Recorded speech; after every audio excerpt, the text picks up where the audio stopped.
ওইয়ের ভিতরে আমরা এক সপ্তাহ পর বলে দেবো যে আমরা কোনো প্লেয়ার বাছাই করবো।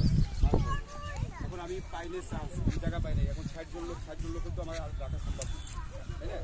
এখন আমি পাই না, এই জন্য আমি মন খারাপ করলাম, আমি একটাই করলাম, এটাই করা যাবে। তুমি তোমার পাশে আউট মাঠে জায়গা আছে, তুমি করতে থাকো, তোমার ব্যাপার চোখে বাদলি তোমাকে অবশ্যই টাকা হবে। বিষয়টা এরকম না, ওই যে আমরা গেলাম ওই একটু কি অমুক তোমাকে এখানে ওখানে কোনো চান্স নেই। যে ভালো খেলা দেখাবে, যার ভালো প্র্যাকটিস আছে, যে যার ভালো দম আছে, তাকেই আমরা সিলেক্ট করি। আর আছে হ্যাঁ। তারপরে হচ্ছে আরেকটা কথা হচ্ছে যে নেশা জিনিসটায় যারা ফুটবল খেলবো এখানে অনেকে আছে কিনা জানি না, যদি এরকম একটু থাকো যে নেশা করি আমরা, ফুটবলে ঢোকার পর থেকে ওটা ছেড়ে দিই। কারণ এই তোমাদের ওয়েট থেকে ফিরে আনার জন্যই এই জিনিসটা সে হাজার হাজার টাকা খরচ করবে। তোমাদের বুটের থেকে শুরু করে তোমাদের একটা ফুটবলের খেলা যা কিছু লাগবে সম্পূর্ণ সে বহন করবে। বিশাল একটা কিছু না। আমাদের সময় এই যে বড় বাইরে আছে, জিজ্ঞেস করে দেখো কেউ এরকম সুযোগটা পাইছে কিনা। আমার মনে হয় যে এই যে সুযোগটা দিয়েছে বন্দির আরও পিছিয়ে যত বছর আছে স্যারের বয়সের থেকে এরকম সুযোগটা পাইছে কিনা, যেরকম আমাদের কেউ সম্পূর্ণ বহন করছে। তাতে আমাদের একটা ভালো প্লাস পয়েন্ট না। তাহলে কী করতে হবে, নিঃস্বার্থ জগৎ থেকে চলে আসতে হবে। আমাদের চার দোকানে পলিটিক্স আলাপ করি আমরা, বিভিন্ন কাজ কাম সেই যে মাঠে যাই না, ওখানে বিভিন্ন অযথা কথা বলি মানুষকে, তাই না? ওই জিনিসগুলো যাতে না হয় সেই কারণেই এই জিনিসটা করা। তোমরা সবাই সতর্ক থাকবা, নেশার ভিতরে কেউ জড়িত থাকবা না। একদিন আমার চোখে ধরা পারবা, জানবা, পরের দিন সে মাইনাস।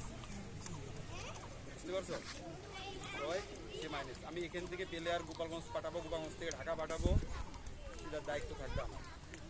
তোমরা শুধু এখানে খেলবা এরকম কিছু না, যে বন্দি মাঠে খেলবো কী হবে। আমি 41টা পেপার কিনেছিলাম, যেদিনকে কাজী সালাউদ্দিনের সাথে আমার ছবি আসে। আমার বড় মামা লুৎফার কাকেশ তো চেনো কিনা জানি, সে আমাকে বলে 8 কিলোমিটার পথ ডেলি সাইকেল চালায় যাও, তোমার ভয় দেখি, তোমার জীবনে পেপারও দেখা যাবে না, টিভিও দেখা যাবে না। আমি খেলছি, আমি ওয়ারি ক্লাবে খেলছি ঢাকা, আমি গোপালগঞ্জ রাসেলে খেলছি। হ্যাঁ, তাহলে আমি 41টা পেপার কিনে এনে ওনার সামনে ছিল জেদ করে। উনি কথাটা বলছিল কিন্তু আমার ভিতরে একটা জেদ ছিল, তাই না? হয়তো যে কোনো কারণে আমি খেলা ছেড়ে চলে গেছি। আমার কলিগরা অনেকে গোপালগঞ্জে তোমার বি লিগ খেলে গেছে, সোহেল আছে, জুয়েল আছে। তাই আমরা চাইবো সবাই খালি ফুটবল এই না যে আমরা টাইম পাস করতে, টাইম পাস করলে আসলেও তারা আসা যাবে না। যারা কন্টিনিউ করবে, রেগুলার করবে, খেলতে চাবে এবং ফুটবলকে ভালোবাসতে চাবে, একমাত্র তাদের সিলেক্ট হবে এবং তারাই থাকবে। বুঝতে পারছো সবাই? যে এখানে না তোমাদের উদ্যোগ থাকবে যে আমরা এখান থেকে সিলেক্ট করি, আমি এখানে গোপালগঞ্জের টিমও আনবো, ওই টিম আনবো, ওরাও আসবে, ওরাও যখন আসবে বন্ধ করতে আসবে, এরকম খেলা দেখবে তোমারই তখন বেশি হয়ে লাগবে যে সিলেক্টটা আমি চাই। হ্যাঁ, অর্থাৎ ফুটবল হচ্ছে কিশোর লিগের থেকে শুরু করে হলে স্টার্ট। কিশোর লিগের থেকে তোমার যখন স্টার্ট করবে তখন তুমি খালি দাপে দাপে উঠিয়ে থাকবে, তোমার কার্ড হবে, সার্টিফিকেট হবে, তখন সমস্ত তোমার